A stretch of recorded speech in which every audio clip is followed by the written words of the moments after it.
Estamos ya en la primera parte de este panel de los días miércoles. Con nosotros Francisco Martorell. Pancho, ¿cómo estás? Buen día, Fernando, ¿cómo estás tú? Y también ya escuché, por cierto, antes que nada, a nuestro panelista, el hijo de Alberto Mayol. Ahora saludo al papá. Alberto Mayol, ¿cómo estás? ¿Qué tal? ¿Cómo estás, Fernando? ¿Qué tal, Pancho? ¿Cómo están? Hola, Alberto. no falla tu chico, ¿ah? Sí, no sé si está... Va a ser hombre de comunicaciones, yo creo. Bueno, veremos. Yo me voy a preocupar el día que no esté porque creo que ya es parte constitucional, llamémoslo así, de este panel. Oye... sí, le tuve que poner un distractor aquí para que me deje un poco tranquilo. Oye, Alberto, qué impresionante. Ustedes que con Mirko y con Darío hace ya bastante tiempo este análisis sobre la base de la película El Padrino y todas las analogías y metáforas que se pueden conseguir y asociar. Qué impresionante como de pronto se te abren espacios nuevos que hasta hace muy poco parecían difíciles de que ocurrieran. La renuncia de un presidente de partido de la coalición de gobierno, invitando al resto a que haga lo mismo y todos miran para cri, para allá, para acá. Una situación bastante curiosa, de pronto un ofertazo para alcaldes de $120 millones que no sé si que llega a tiempo o no, o qué tan efectivo puede ser en medio de situaciones donde hoy día probablemente vemos como en el Senado se pueda aprobar el 10% de retiro de las platas en la AFP, que es algo que se buscó durante mucho tiempo y con una, pero si tú quieres, contundencia gigantesca de que no hubiese nada que eventualmente pudiera afectar el modelo de pensiones que se tiene en Chile y hoy día tenemos desafíos incluso abiertos de parlamentarios de Chile Vamos a sus propios partidos. Iván Moreira llegó a decir de que ya no lo representa Pablo Longueira. ¿Qué es lo que, cómo se ve esto que está pasando en términos de el ideario que tú comúnmente, Alberto, traes a colación?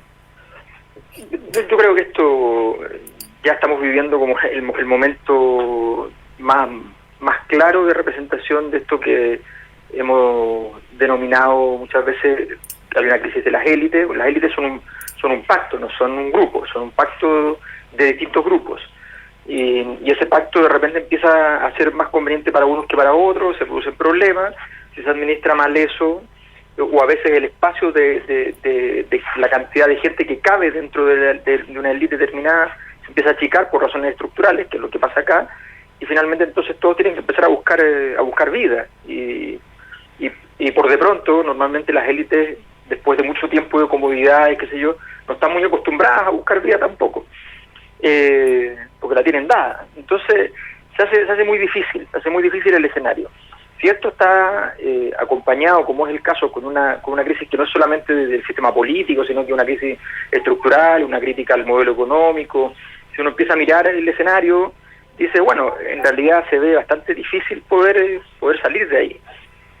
Yo creo que lo que está pasando es que ya no el gobierno, sino que efectivamente en los sectores que han estado en las últimas décadas preferentemente en posiciones preferentes y han estado trabajando para administrar, las élites lo que administran es el resto de la sociedad, sienten que hoy día hay que buscar recursos y que no saben cuáles.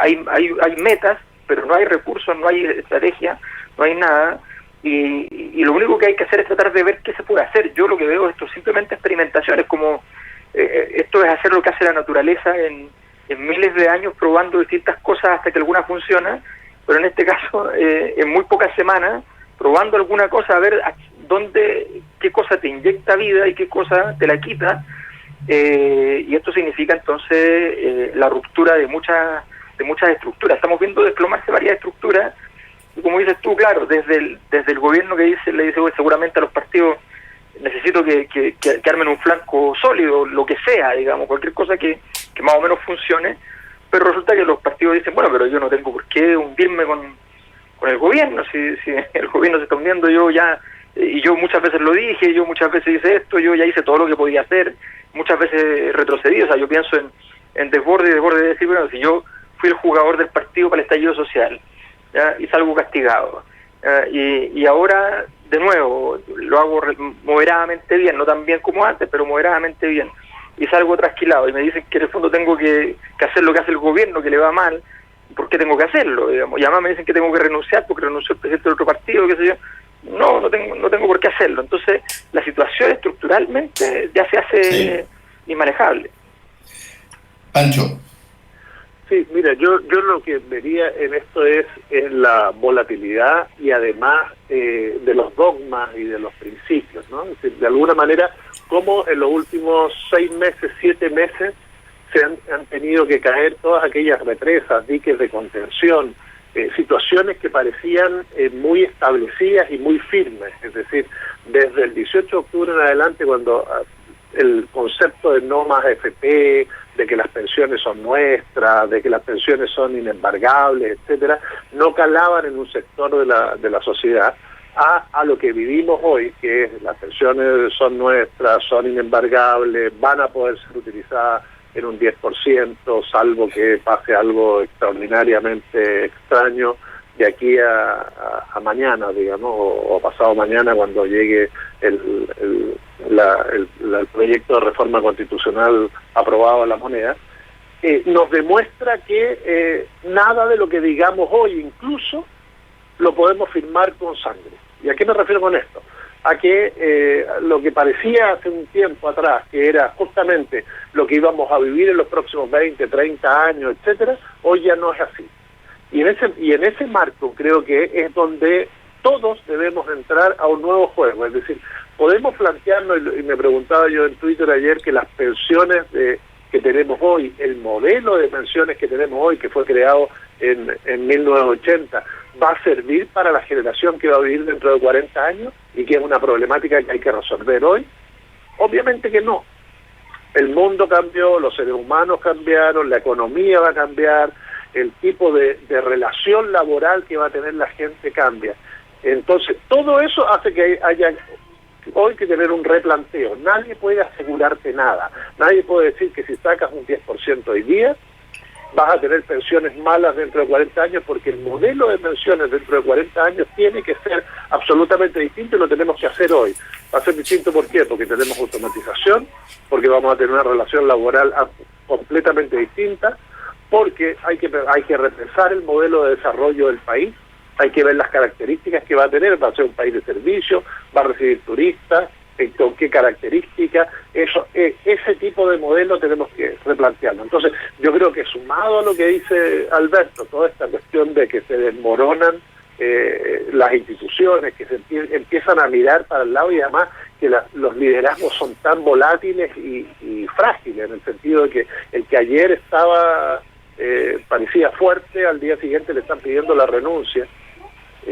Nos obliga a que esto sea mucho más colectivo. Es decir, el ejemplo que de alguna manera da Europa saliendo solidariamente de la crisis es un ejemplo a mirar. ¿Cuánto estamos conversando hoy día con los países vecinos en nuestra salida de la crisis?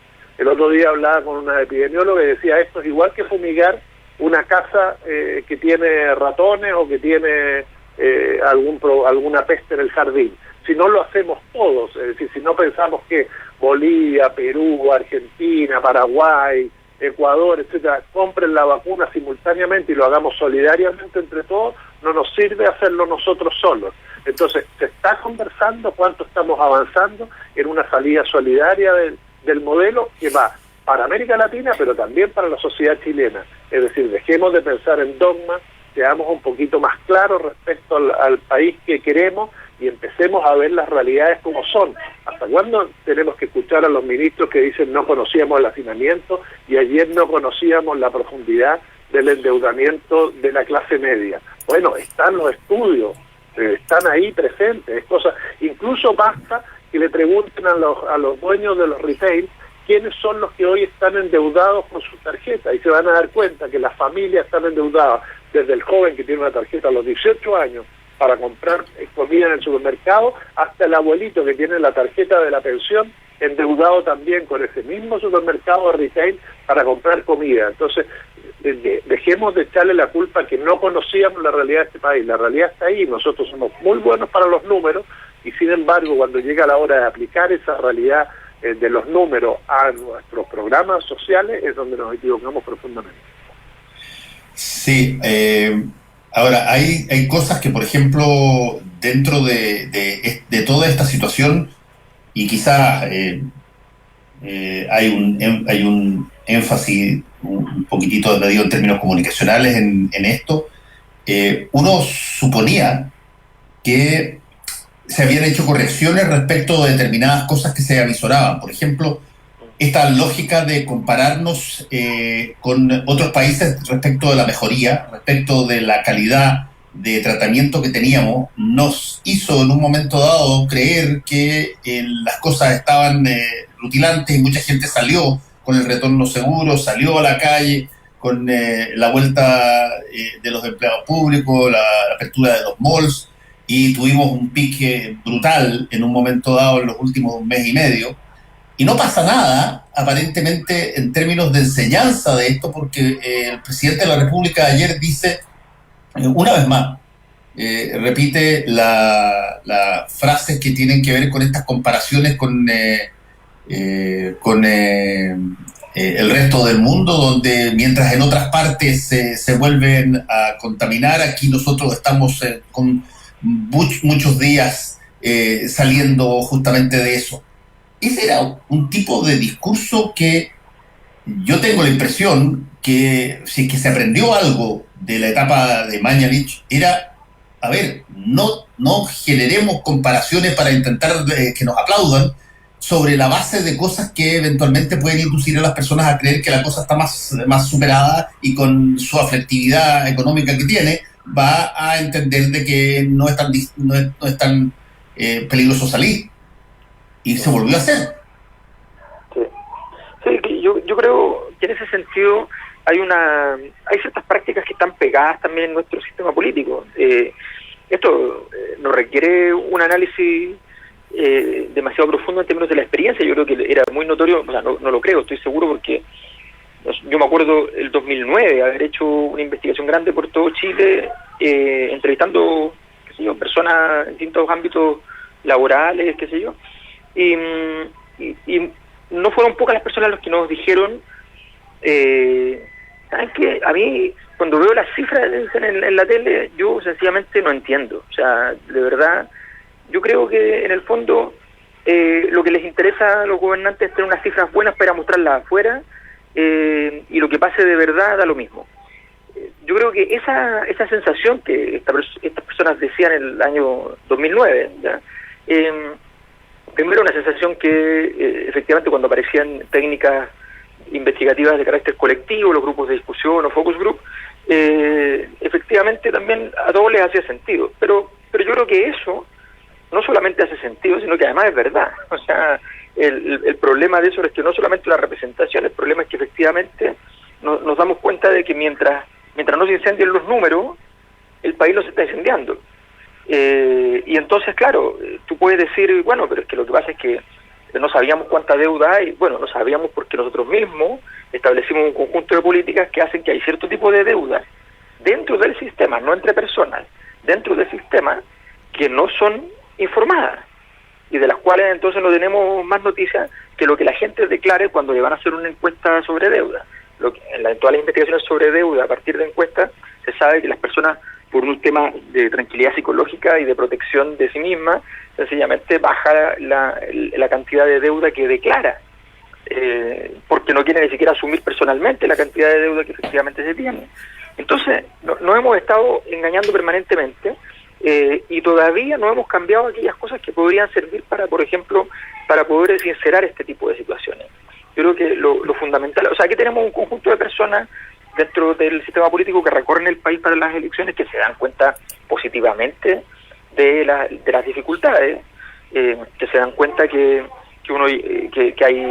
que hay muchas ferias en Chile donde los feriantes no son lo que muchas veces la gente se imagina y que les va muy bien y que fantástico, sino que son personas que tienen un localcito donde solo van a vender un par de cebollas, que son las cebollas que produce esa persona, ¿ya? Y que en el día entonces tiene una posibilidad de retorno de 5 o 8 mil pesos cuando tiene feria.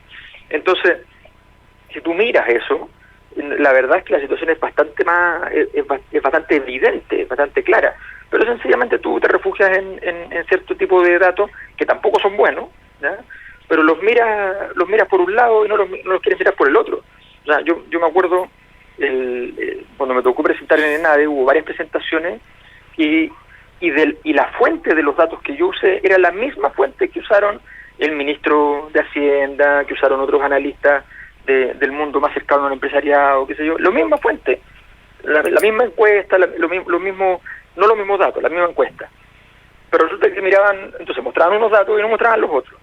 Hemos estado jugando ese juego y efectivamente lo más probable es que lo que está pasando hoy día es que sencillamente ese es el juego que se sabe jugar y se sigue jugando cuando en circunstancias que ya está súper claro que ese tiempo se agotó, y lo lamentable de eso es que esto nos puede dejar pegados en el tiempo durante un periodo más o menos importante. Sí. ¿Pancho?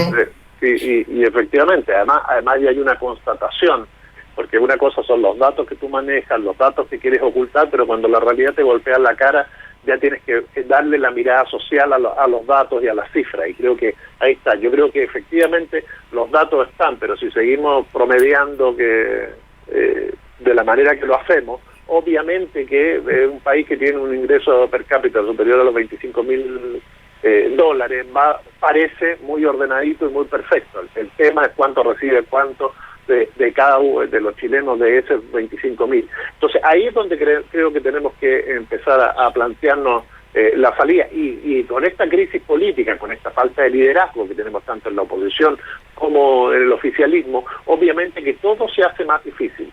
Es decir, nos arrinconamos y nos parapetamos en situaciones que obligan al enfrentamiento. Y no es momento para enfrentamiento, es momento para conversación, negociación. Es decir, uno quisiera a un gobierno que se allana finalmente porque es responsable de lo que pasó respecto a esto de la AFP. Sacar el 10% no es bueno, es regresivo hasta ahora como está planteado. Vamos a ver finalmente cómo se evita que haya una bicicleta tributaria como la que ha denunciado el académico del Alberto Hurtado, Fernando López, en el sentido de que se puede hacer con ese 10% una finta y finalmente recuperar el próximo año o tener una extensión tributaria que le permita a esa persona sacar del Estado un bono de 1.500.000, 1.700.000 pesos. Ese tipo de cosas no deberían estar pasando, y eso no pasa solamente si es que se conversa y no se nos lleva a todos a extremar las medidas. Esto del 10% es extremar las medidas porque no se reaccionó a tiempo. Lo mismo que ahora pasa con este tema de las municipalidades. Ojalá que estos fondos alcancen para la labor que tienen que hacer las municipalidades. Ahí es donde hay que poner hoy día toda la atención. Cuando el presidente anuncia ayer estos $120 millones, bueno, estos $120 millones alcanzan para trazar, testear, hacer seguimiento. ¿Cuánto tiempo están demorando hoy día los exámenes de PCR? En algunos casos 6, 7, 8 días, entonces en sectores más vulnerables. ¿Cómo se traza un caso cuando se conoce recién 8 días después? Esos fondos están llegando a los spam. Hay más contratación. ¿De qué manera se va a fiscalizar esto? Creo que hay una serie de cuestiones que son fundamentales en este momento, y claro, estamos discutiendo, debatiendo sobre algo que sería muy fácil ponerse de acuerdo. Uno, ¿se requiere retirar? Sí, hay que retirar. ¿Quiénes retiran? Ojalá universalmente. Eso universalmente pueden los que no necesitan gastar esto, volver a ponerlo en su APB o hacer algún negocio, pinta tributaria con eso. No lo pueden hacer. Bueno, esas son cuestiones que me pareciera que son mínimas para que podamos avanzar en una sociedad más igualitaria y que podamos salir de esto que tenemos que salir en algún momento, que las cifras pareciera que lo indicaran, pero que Barcelona, Hong Kong, Australia y lo que pasa en Argentina nos demuestran que salir no es fácil. No, salir no es fácil.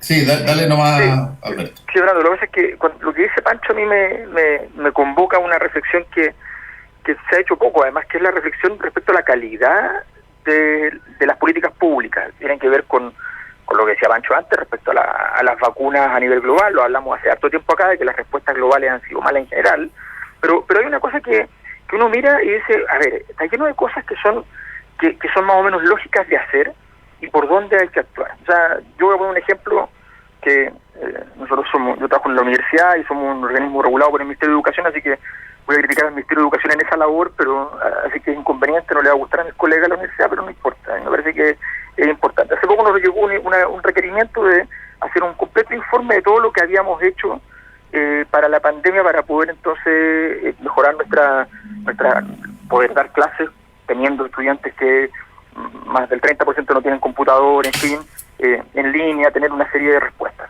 Bueno, nosotros hicimos un completo informe que hubo que hacerlo además como en 2 o 3 días, una cosa así súper apurada, qué sé yo. Bueno, pero resulta que la pregunta que yo le devuelvo al ministerio, no se la puedo devolver en ese informe, pero se la devuelvo por acá, ¿y qué hizo el ministerio? O sea, hay cosas súper sencillas. Nosotros estamos, los padres estamos ocupando 3, 4 horas diarias en la casa haciendo clases a nuestros hijos.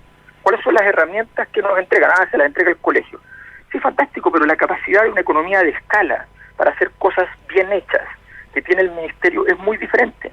Si el ministerio rápidamente, en un mes, podría haber montado una plataforma por internet donde efectivamente estén resumidos los contenidos principales de cada curso. Totalmente. Estamos hablando son solamente 14 niveles que son son homogéneos a nivel nacional. ¿Ya? No cuesta nada tener videos de buena calidad, uno anda buscando, qué sé yo, encuentra una cantidad de cuestiones que están mal diseñadas, mal hechas, que están hechas más bien promocionalmente para poner algún mono animado, qué sé yo. ¿Ya? Bueno, resulta que la verdad es que no habría costado nada. A nivel universitario incluso, haber coordinado las universidades para que en realidad todos aquellos cursos que pueden servir de reforzamiento, la cantidad de cursos que son idénticos en todas las partes de las universidades, que microeconomía, que macroeconomía, que economía 1, 2, 3, que contabilidad, que se está lleno de cosas, se pueden montar efectivamente entre todas las instituciones, con el apoyo del ministerio, con una plataforma común, se pueden montar cursos comunes que estén digitalizados y que van a servir para toda la vida.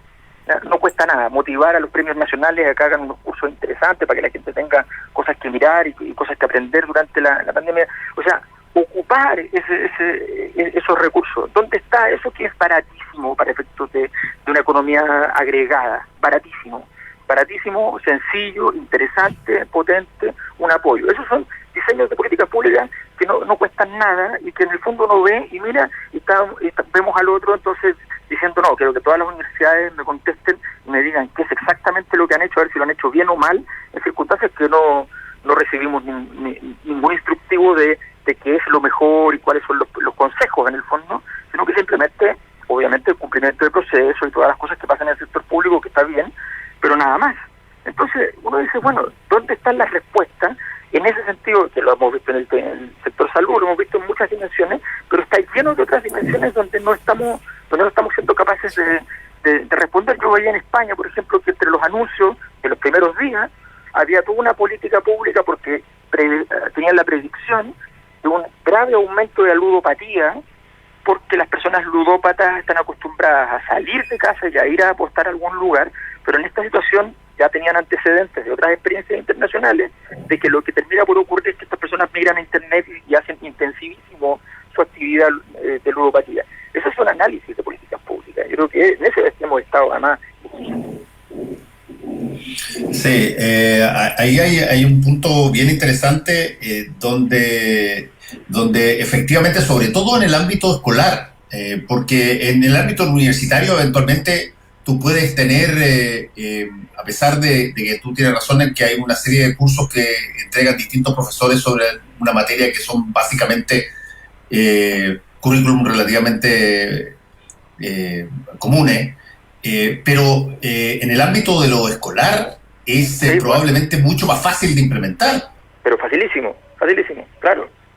Claro que sí. Claro, y además eso es lo que tenemos que estar implementando, porque en la medida que la vacuna no existe, hoy el mismo subsecretario Arturo Zúñiga dijo que la vamos a tener dentro de 16, 18 meses, los epidemiólogos hablan de 2 años.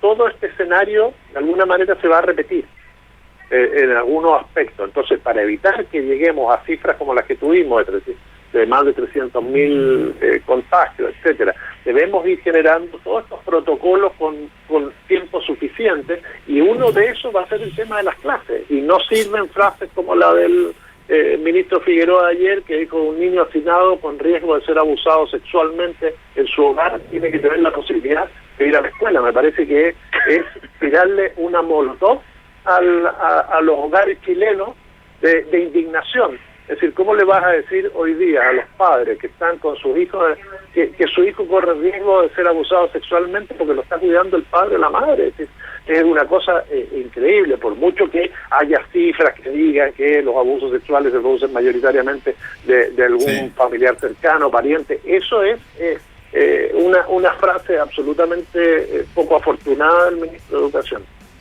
Sí, yo creo que él trató de hacer el punto que tú acabas de decir, de que este tipo de cosas pueden ser incentivadas por esta situación, pero evidentemente la forma en que lo dijo dio la impresión de que, oye, si pasas mucho tiempo con tu hijo obligadamente en la casa, eventualmente te puedes transformar en violador, y eso me parece a mí.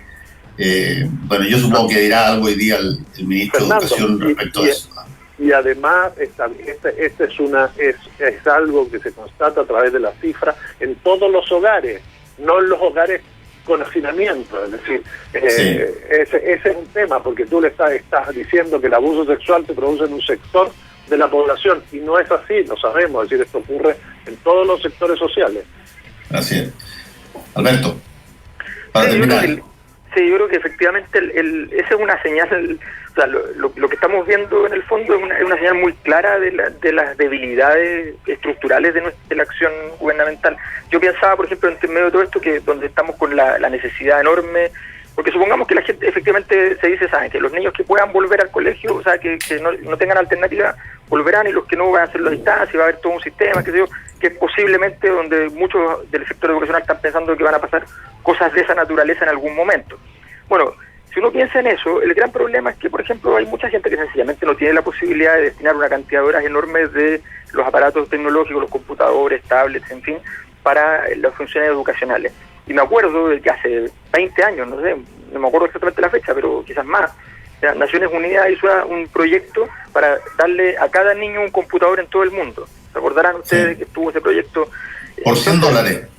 Exactamente, el de $100, que era un computador ecológico, además, que tenía un conjunto de condiciones. Bueno, ese proyecto resulta que a nosotros nos parecía incomprensible en ese momento, y hoy día nos parece indispensable. Entonces, a eso me refiero cuando hablamos de tener políticas públicas que respondan a problemas que van a ser significativos.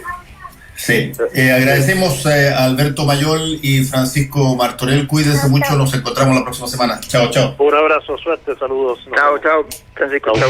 Volvemos con Combinación Clave. La clave me escucha.